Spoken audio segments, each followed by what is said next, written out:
नमस्ते मुलांनो. आज आपण इंग्लिशची एक कविता शिकणार आहोत. तर कवितेचं नाव आहे please don't read this poem. ते कवितेचं नावच तुमच्या लक्षात आलं असेल की कसं आहे, please don't read this poem म्हणजे कृपा करून ही कविता वाचू नका. गमतीशीर नाव आहे ना.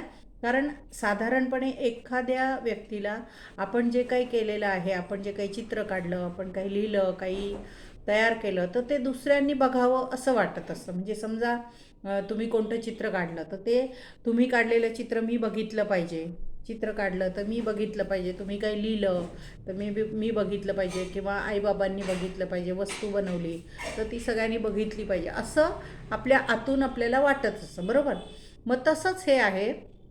या कवीने कविता लिहिलेली आहे आणि ती कविता सगळ्यांनी ही कविता वाचावी असं त्यांना वाटतंय. पण गंमत म्हणून ते सांगतात की please don't read this poem असं त्यांनी सांगितलं. आता हे कवी कोण आहेत, त्यांचं नाव आणि त्यांच्यात थोडक्यात मी त्यांची ओळख एक सांगते.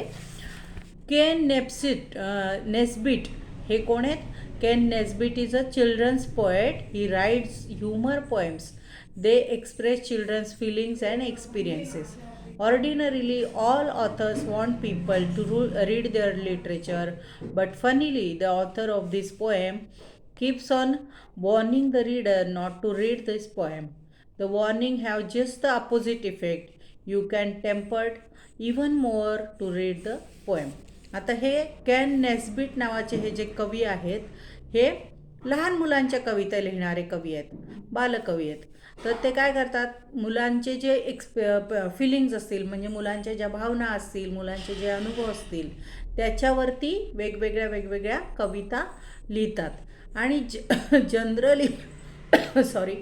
जनरली असं असतं की सगळ्यांना, जे कोणी लेखक असतील, कवी असतील, किंवा आपणही, की आपण जे काही लिहिलेलं आहे लेखक कवीच्या संदर्भात, की त्यांनी जे काही साहित्य लिहिलं आहे ते सर्वांनी वाचलं पाहिजे, सर्वांनी बघितलं पाहिजे, ही साधारण त्यांच्या मनात हा भाव असतो किंवा ही इच्छा असते मनात.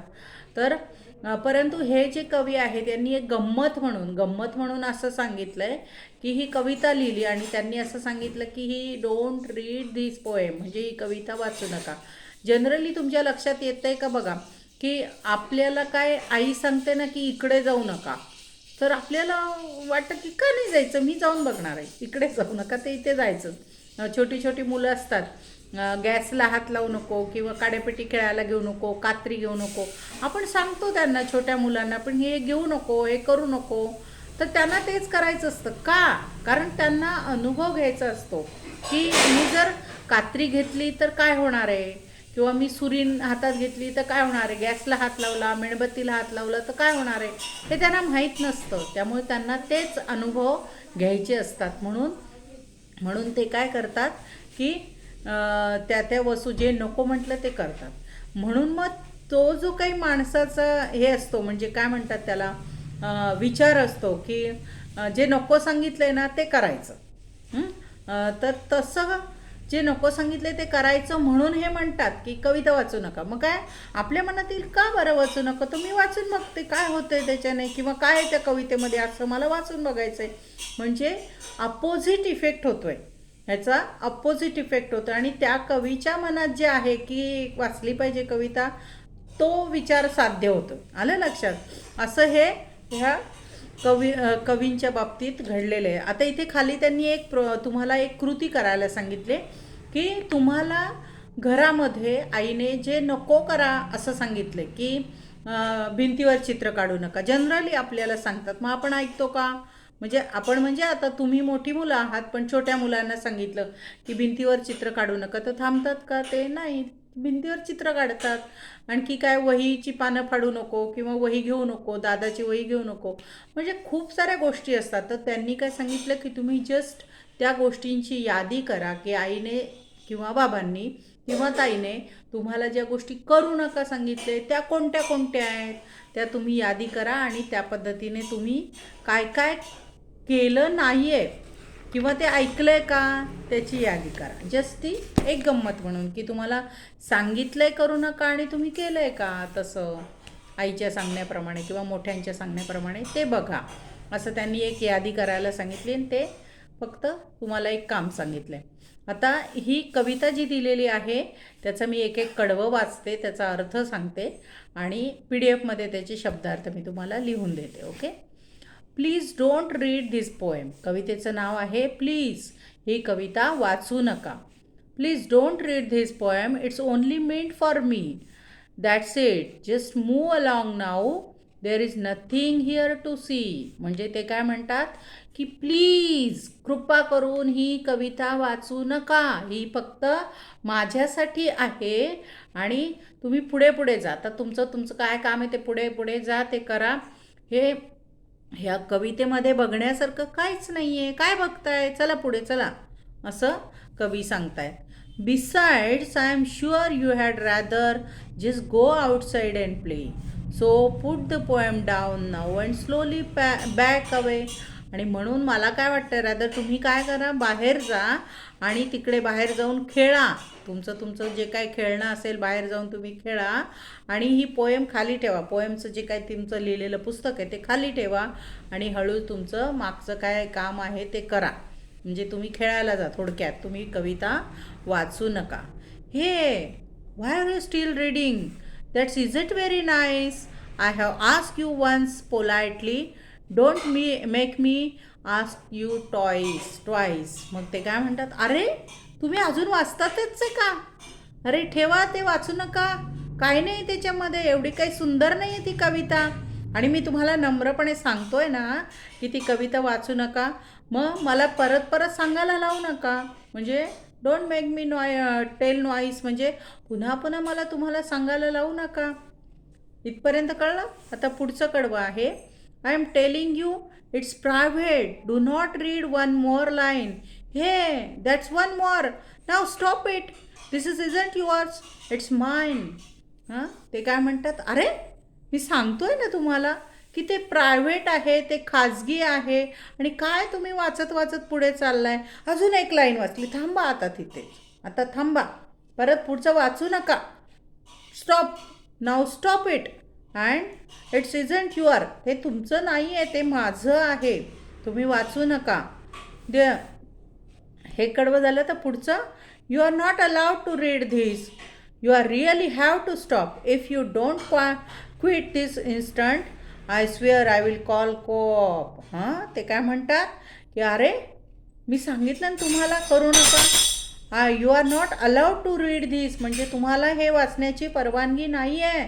ही माझी कविता आहे, मी तुम्हाला परवानगी दिलेली नाही आहे. तुम्हाला आता खरोखर ती वाचणं थांबवायला लागणार आहे.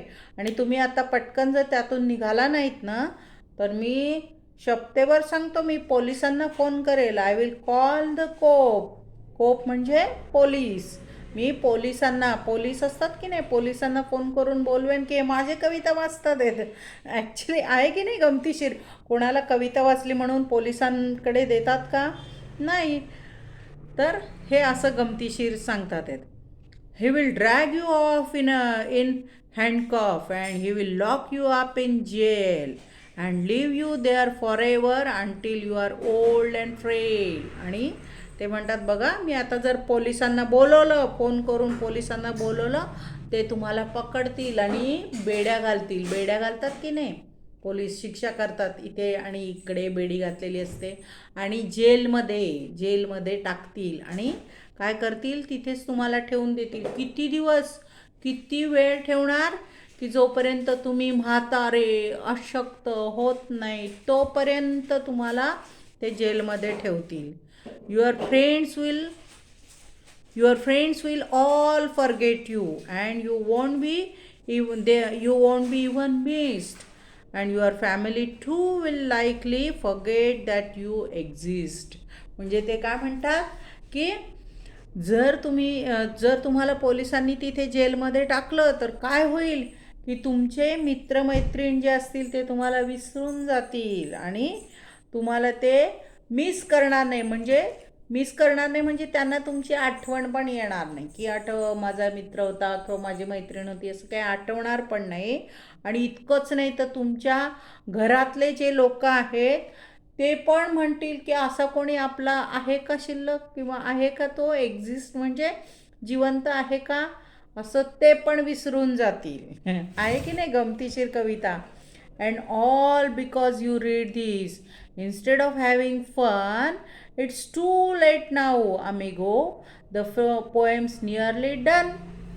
आणि ते काय म्हणतात, it's all because you read this, म्हणजे हे सगळं कशामुळे होईल, तुम्हाला शिक्षा होईल, जेलमध्ये टाकतील, सगळे मित्रमैत्रिणी घरातले लोक सगळे तुम्हाला विसरून जातील. आणि हे सगळं कशामुळे होईल, तर तुम्ही ही पोएम वाचली म्हणून होणार आहे हे सगळं. आणि instead of having fun it's too late now amigo. माझ्या मित्रांनो, फ्रेंड्स म्हणजे अमिगो म्हणजे फ्रेंड्स, माझ्या मित्रांनो, हे सगळं कशामुळे होईल, या कवितेच्या वाचनामुळे होईल. इन्स्टेड ऑफ हॅव्हिंग फन, आणि मज्जा करण्याऐवजी तुम्ही कविता वाचली त्यामुळे होईल. पण काय करा, आता काय झालं आहे, जवळजवळ सगळी कविता वाचून होत आलेली आहे, आता काही करू शकत नाही. There is only one solution. Here is what you will have to do. Tell all the friends and family they shouldn't read it too. आणि आता एक सोल्युशन आहे याच्यावर. काय सोल्युशन आहे, की तुम्ही तुमचे घरातले दुसरे लोक आणि तुमचे मित्र त्यांना सांगा की ही कविता वाचू नका. ही जर कविता वाचली तर काय होईल, हे सगळं होईल, पोलीस पकडून नेतील, जेलमध्ये टाकतील. कळलं.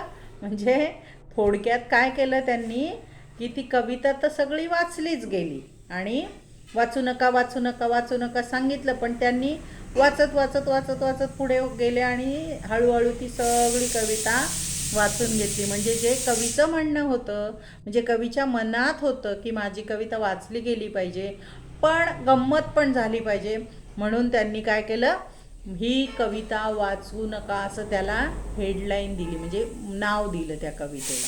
समजली कविता. कविता अतिशय सोपी आहे, ती पाठ करा, 2-3 वेळा व्हिडिओ बघा, कविता पाठ करा, त्यातले स्पेलिंग्स पाठ करा आणि नंतर याच्यावरचे व्यवसाय सोडवायचे. व्यवसाय पण अतिशय सोपे आहेत, तसे काही खूप अवघड नाही आहेत. आणि स्पेलिंग मात्र पाठ करा, म्हणजे मग प्रश्न सोडवतो आपण तेव्हा ते चुकत नाही. आलं लक्षात. नमस्ते.